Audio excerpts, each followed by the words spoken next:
Biden's Inflation Reduction Victory Party gets hammered on yesterday. Congress wants more IRS agents to harass taxpayers and less border agents to protect the border. Plus, railroad workers were just given the green light to go on strike, and it could upend everything. Oh, and more proof that government leaders are corrupt and don't care about you. All of this and more in an information-packed video. So make sure to like this video and share it with family and friends. 3 leading Republicans, Ted Cruz, Mike Lee, and Rick Scott, have demanded that Republicans unite together to push for a continuing resolution bill, which would keep federal spending the same until newly elected officials take notice after the midterm election. In simple terms, these Republicans don't want any newly approved large sums of money going towards programs the next Congress might not want to implement.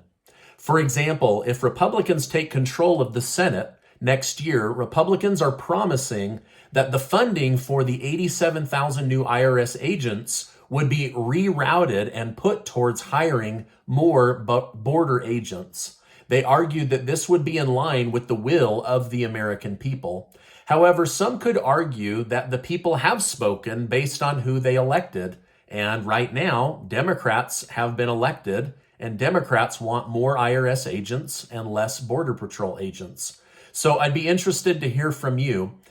Should they stop spending money until the new Congress is in place? Or should Democrats spend however they want until they're either removed or not removed? And do you want to see the government hire 87,000 new IRS agents or 87,000 new Border Patrol agents? Let me know your thoughts in the comments. Now, new news is out about the railroad strike, and I'm going to be honest with you, it's not good. 115,000 railroad workers legally have the right to start a strike this Friday, and one of the big unions just told contractors that they weren't able to reach an agreement, and so to feel free to start their strike as early as tomorrow. Now, gratefully, this group, IAM, only has 5,000 contractors, but there's 110,000 more that could start their strike as early as Friday. The White House has said they will figure out a way to keep the country's supply chain from collapsing, even if they have to call on truckers to go to work overtime.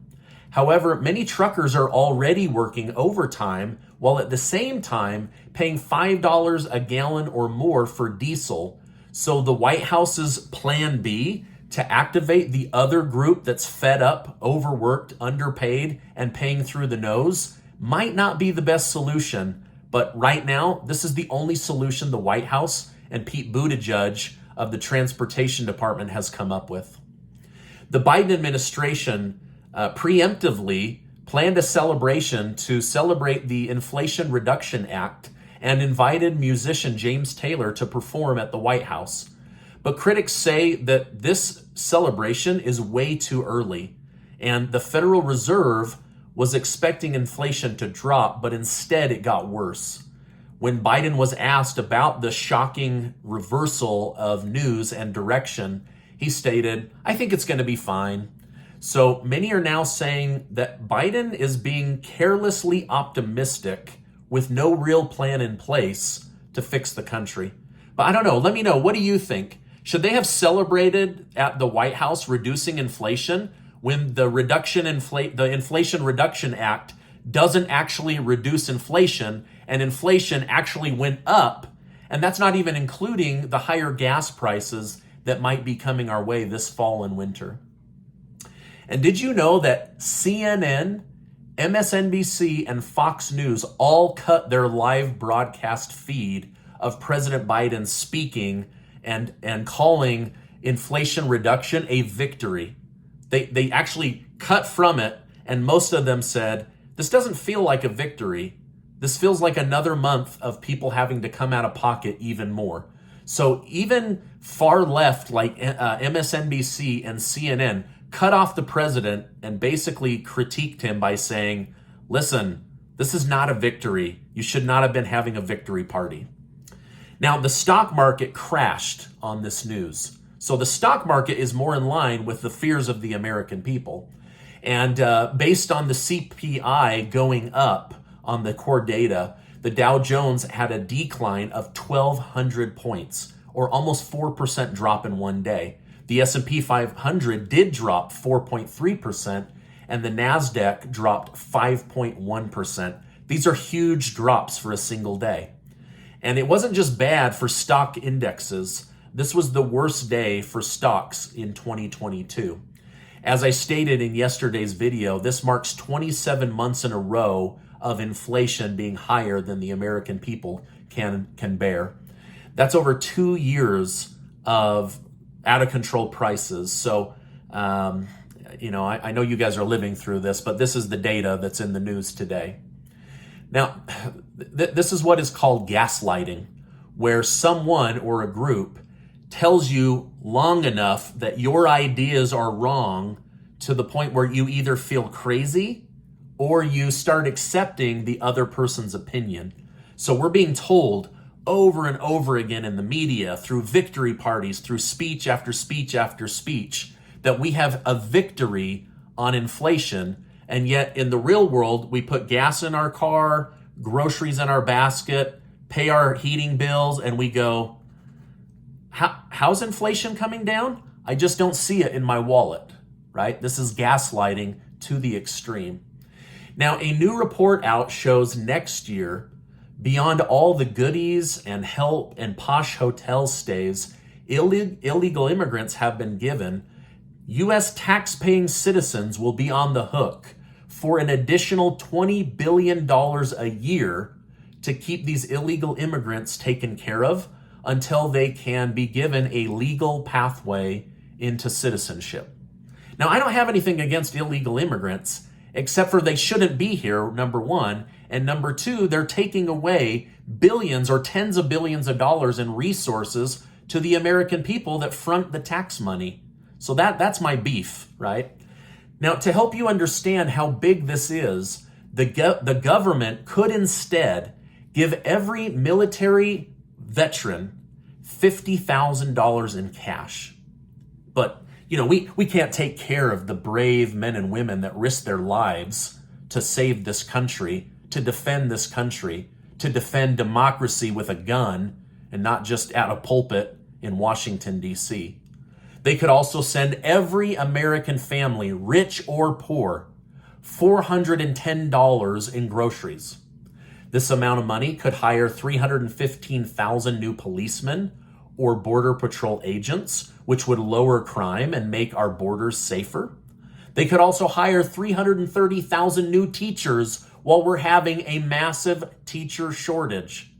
I mean, this is an insane amount of money going to illegal immigrants using your taxpayer money, my taxpayer money, right? So again, this isn't about the status of these people as humans, right? I believe in the sanctity of life. I believe in humans, but they're coming here illegally on your money, on printed money. And so that's what's in the news today. Now, while Biden is dealing with a lot of pushback, his son Hunter is also facing an ongoing investigation regarding tax fraud. He reportedly has paid $1 million since the IRS found out that he had cheated them money, and he had hoped to settle this quietly and outside of court, but of course it was leaked to the media. However, now Republican Senator Chuck Grassley believes there may be another investigation that was mysteriously shut down, and of course this is the Hunter Biden laptop that we all know is absolutely real and full of the craziest garbage you've ever seen. So now Senator Grassley wants FBI agent Tim Thibault to come before the Senate and testify under oath of why he buried the Hunter laptop story right before the 2020 election. House Speaker Nancy Pelosi has been accused of slow-walking a new bill that would prohibit members of Congress from trading stocks on insider information. Now, why would she be slow-walking a bill that's made her $100 million? I don't know. I'm not very smart. I'm just a guy here on the internet, right? Now, a new report shows that 97 members of Congress traded stocks or told family members to trade stocks based on classified information and privately known contracts that wouldn't be announced to the public for months. These were privately awarded contracts to Google, Nvidia, Microsoft, Lockheed Martin, the military industrial complex, and yet 49 Republicans and 48 Democrats decided, you know what? We're going to go ahead and roll the dice and become millionaires based on trading these stocks with insider information. Now, the article pointed out 49 Republicans and 48 Democrats broke the law. However, in the examples given by the Daily Mail, it only went through all of the Democrats that had broken the law. So I don't want to name names because I couldn't find counter examples of Republicans. So to be fair, I'm not going to name the names. But I will say one prominent member of Congress made 897 stock trades, and 149 of them have conflict of interest based on insider information, based on his position in government. 149. Dang. Wish I had 149 easy ways to make money by being in Congress. That's a great book title. All right, now Senator Marco Rubio has put forward new legislation that would make protesting by blocking freeways illegal. Rubio stated Antifa and other radical protesters who block highways disrupt law-abiding Americans from driving to work, school buses getting kids safely to school, ambulances getting people to the hospital. It's ridiculous that there is no federal law against this type of stunt. So what he's proposing is that if you block roads or freeways or highways, that you can be imprisoned or receive a $15,000 fine. Okay, now this is odd. Democrats spent $35 million trying to get Trump-backed Republican candidates through the recent primaries. Wait a minute, $35 million of Democrat money to Trump-backed Republican candidates. I thought these guys hated Trump. I thought they wanted him dead. I thought they wanted him in jail, indicted, embarrassed, perp-walked. But they spent $35 million on his candidates. And they're going to spend another $19 million getting Trump-backed Republicans into office. Now, I can't understand why Democrat leaders would spend $55 million of Democrat-donated voter money to the opposing party and specifically to the candidates of the person they hate. It makes no sense, but this is a bombshell story that came out of Washington, D.C. today. This is my best guess. I've been thinking about this. This is my best guess, is their candidate looked kind of weak.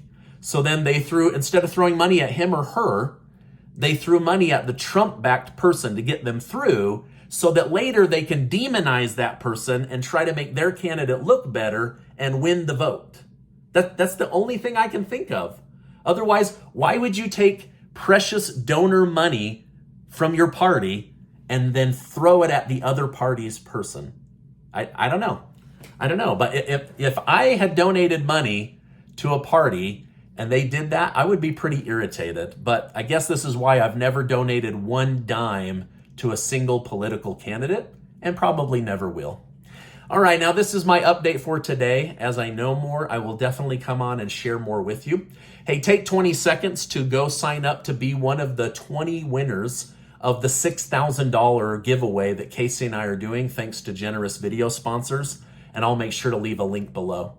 Now, before you go, I want to remind you that you are amazing. I appreciate you being in my community, and I will see you on the next video.